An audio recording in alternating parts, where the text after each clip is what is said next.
Welcome in online class of mathematics. अब यहाँ पर देखिए प्रश्नावली 3A का ही जो दूसरा प्रश्न है वह कह रहा है कि भारत के किसी शहर में तेज गति एवं यातायात नियमों का पालन न करने के कारण विभिन्न साधनों से यात्रा कर रहे सड़क दुर्घटना में घायल व्यक्तियों की प्रतिशत दरों का पाई ग्राफ यह दिया गया है। तो सड़क दुर्घटना में घायल जो व्यक्ति हैं विभिन्न साधनों से यात्रा कर रहे हैं उनके संबंध में यहाँ पर पाई ग्राफ दिया गया है और उस पाई ग्राफ को देख करके आपको विभिन्न आंकड़ों को या जो विभिन्न प्रश्न दिए गए हैं उन प्रश्नों का उत्तर देना है। अब यहाँ पर सबसे पहली बात जो पूछ रहा है इस प्रश्न में कि सबसे अधिक, तो हमने कहा कि जब भी इस तरह का आपको ग्राफ मिले तो इस ग्राफ को तुरंत ही पाई ग्राफ को आपको इसके श्रेणियों के आधार पर तुरंत ही आपको लिख लेना है कि यहाँ पर यात्रा का प्रकार क्या है, यात्रा का प्रकार, किस प्रकार से व्यक्ति यात्रा कर रहे हैं, और फिर केंद्रीय कोण का मान, केंद्रीय कोण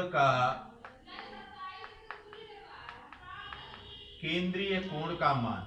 अब यहां पर देखिए पैदल यात्रा करने वाले पहले हैं, पैदल यात्रा करने वाले व्यक्ति हैं और इनका केंद्रीय कोण कितना है 144 डिग्री। फिर दूसरा है मोटरसाइकिल स्कूटर से, मोटरसाइकिल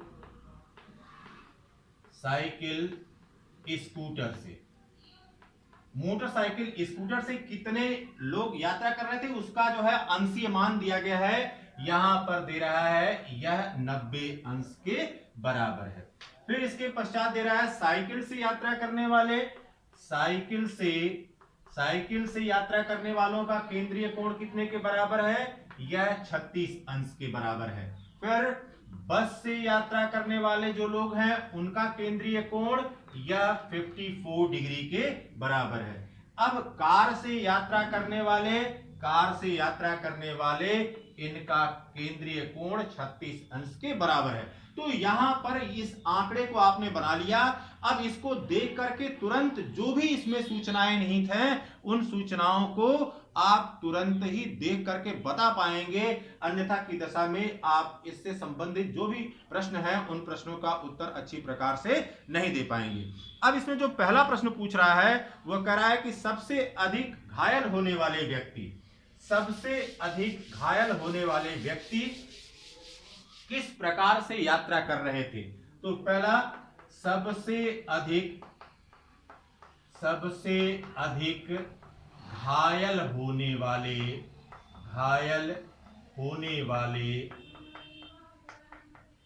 वाले व्यक्ति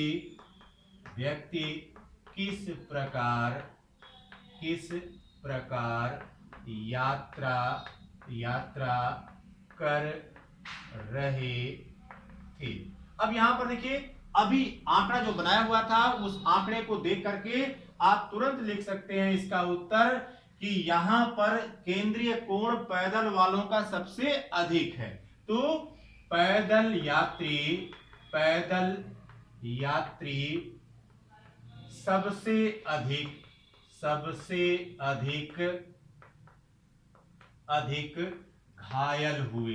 घायल हुए क्योंकि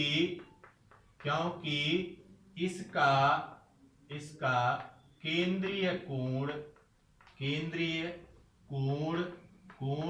144 डिग्री के बराबर है। तो पैदल यात्रा करने वाले सबसे अधिक घायल हुए।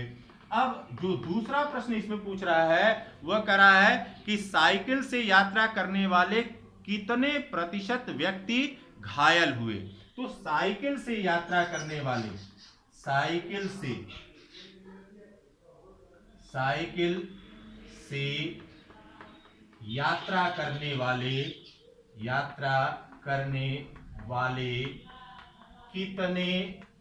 कितने प्रतिशत, साइकिल से यात्रा करने वाले कितने प्रतिशत व्यक्ति घायल हुए,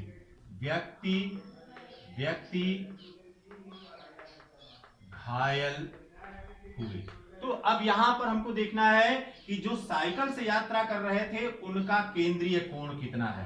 यहां पर देखिए साइकिल से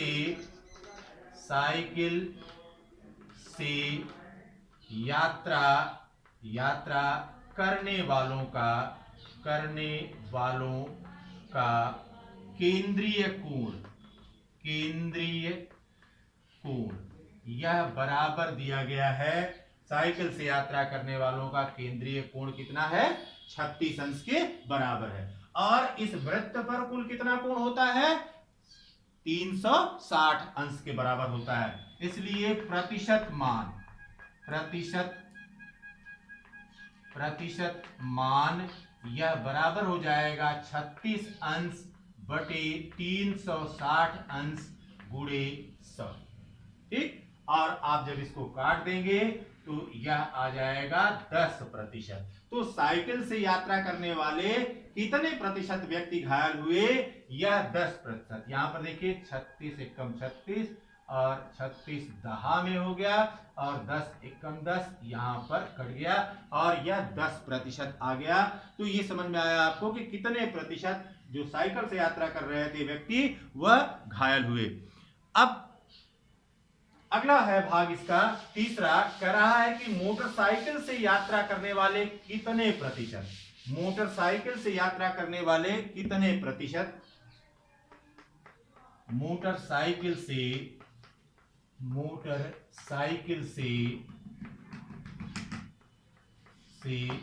यात्रा करने वाले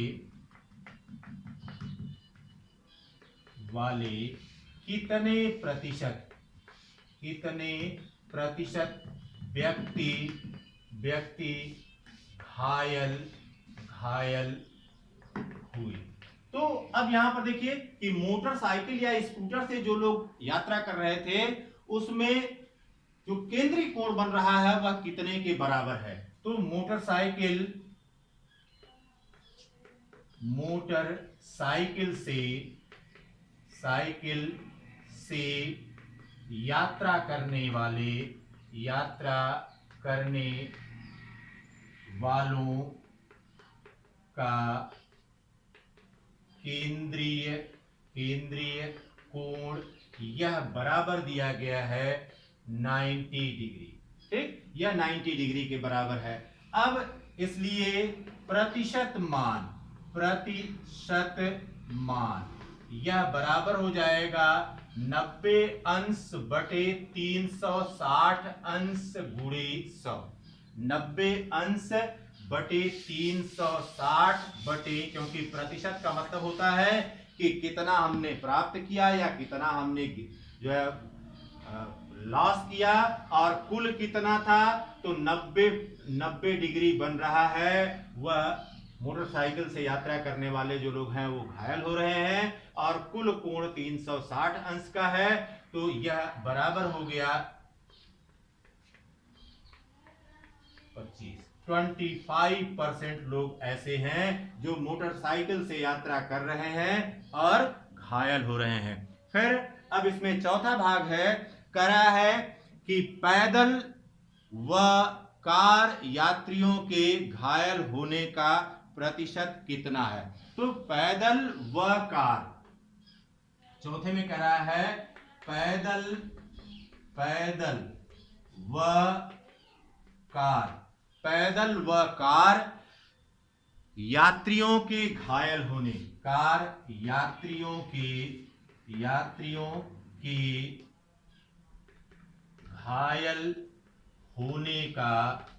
घायल होने का प्रतिशत। ठीक, अब यह हमको ज्ञात करना है। अब यहां पर देखिए कि पैदल का केंद्रीय कोण कितना है? पैदल का केंद्रीय कोण यह बराबर है 144 डिग्री और कार का केंद्रीय कोण यह बराबर है 36 अंश। इसलिए पैदल प्लस कार का केंद्रीय कोण यह बराबर हो गया 144 प्लस 36 अंश बराबर 180 अंश। यह 180 अंश हमको प्राप्त हो गया।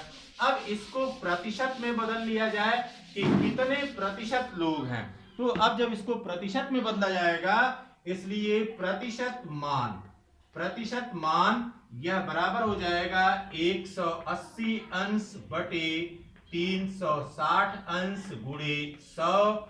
यह हो गया, यह बराबर आ गया 50%। तो पैदल व कार यात्रियों के घायल होने का प्रतिशत हमको कितना मिल गया?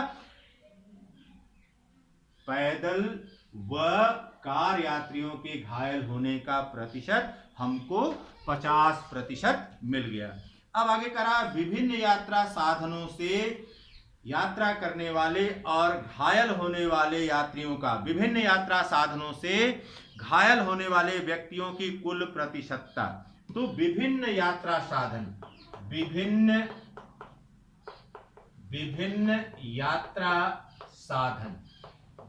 यात्रा साधन। अब इसका मतलब है कि इसमें पैदल को छोड़कर इसकी चर्चा की गई है। अब सभी पैदल को छोड़ करके जितने भी केंद्रीय कोण मिल रहे हैं उनको जोड़ लिया जाए। यहां पर यह हो गया 90 अंश प्लस 36 अंश प्लस 54 अंश प्लस 36 अंश। मतलब मोटरसाइकिल से यात्रा करने वाले, साइकिल से यात्रा करने वाले, बस से यात्रा करने वाले और कार से यात्रा करने वाले जितने भी लोग थे, इन सबको हमने जोड़ लिया और जोड़ने पर यह हो गया 216 डिग्री, 216 डिग्री। अब देखिए 216 डिग्री हो गया। अब इसको प्रतिशत में बदल दिया जाए कि इसका प्रतिशत मान कितना होगा। इसलिए प्रतिशत मान यह बराबर हो जाएगा 216 बटे 360 डिग्री गुणे 100 और यह बराबर हो जाएगा 60%। ठीक, तो हम देख रहे हैं कि विभिन्न यात्रा साधनों से यात्रा करने वाले, पैदल को छोड़ करके जो यात्री थे, वह 60% ऐसे यात्री थे जो घायल हुए। Have a nice day.